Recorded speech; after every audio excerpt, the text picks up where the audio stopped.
बिस्मिल्लाहिर्रहमानिर्रहीम। अस्सलाम वालेकुम।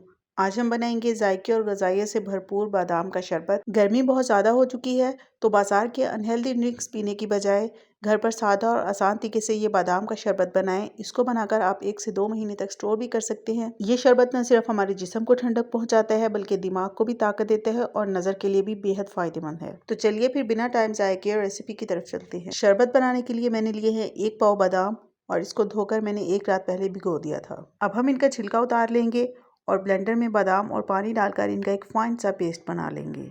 अच्छा, एक बात का भी ख्याल रखना है कि जब भी आपने ये शरबत बनाना हो तो बादाम को 1 रात पहले लाजमी भिगोइएगा, क्योंकि अगर हम इनको थोड़ी देर के लिए गर्म पानी में भिगोकर फ़ौरन से इनका छिलका उतार लेंगे तो बादाम अंदर तक सही से सोख नहीं होंगे और जब हम इनका पेस्ट बनाएंगे तो वो इतना फाइन नहीं बनेगा। अच्छा, बाज़ार से हम जो बादाम का शरबत ख़रीदते हैं, एक तो वो काफ़ी ज़्यादा महंगा मिलता है, दूसरा उसमें बादाम का इस्तेमाल बहुत कम होता है, सिर्फ चीनी और बादाम का एसेंस इस्तेमाल किया जाता है। लेकिन आज हम जो शरबत बनाने जा रहे हैं इसको हम बहुत ही हेल्दी तरीके से बनाएंगे।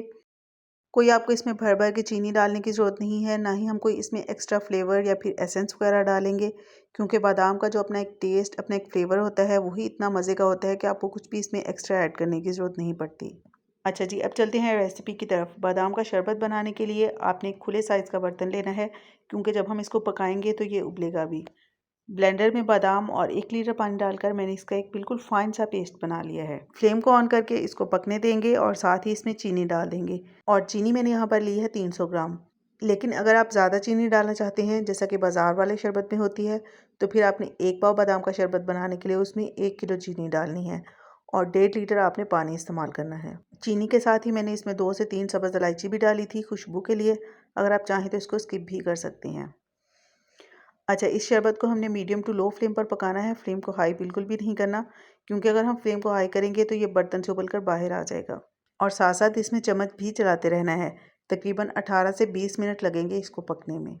तो जब तक ये शरबत बनकर तैयार हो रहा है, आप लोग जल्दी से वीडियो को लाइक करके एक प्यारा सा कमेंट कर दें और काइंडली वीडियो को शेयर भी कर दिया करें ताकि ज़्यादा से ज़्यादा लोगों तक ये रेसिपी पहुँच सके।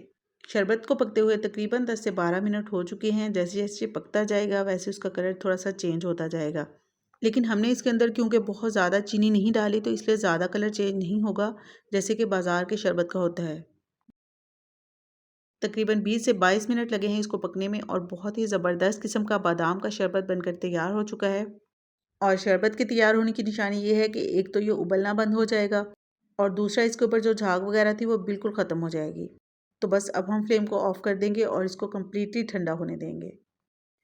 अच्छा, इसको आप 2 तरीक़ों से स्टोर कर सकते हैं। पहला तरीका तो ये है कि आप कोई भी बॉटल ले लें, चाहे वो कांच की हो या फिर प्लास्टिक की, उसको धोकर अच्छे से ड्राई कर लें। उस बॉटल में डालकर आप इसको फ्रीज़र में रख लें। 1 से 2 महीने तक आप आराम से इस्तेमाल कर सकते हैं।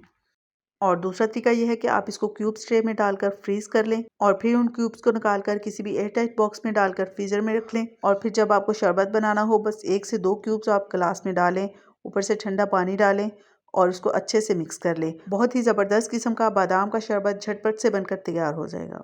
बादाम का ये शरबत न सिर्फ जायके में लाजवाब होता है बल्कि आपको इंस्टेंट एनर्जी देता है। स्पेशली स्कूल गोइंग बच्चों के लिए तो ये बेहद फ़ायदेमंद है और स्पेशली गर्मी के मौसम में तो बच्चों को ये शरबत लाजमी बना कर देना चाहिए। इससे न सिर्फ दिमाग को ताकत मिलती है बल्कि नज़र की कमज़ोरी भी दूर होती है। आई होप आप लोगों को मेरी ये आज की आसान सी रेसिपी पसंद आई होगी। लाइक शेयर कर दीजिएगा और चैनल को सब्सक्राइब करना बिल्कुल भी मत भूलिएगा।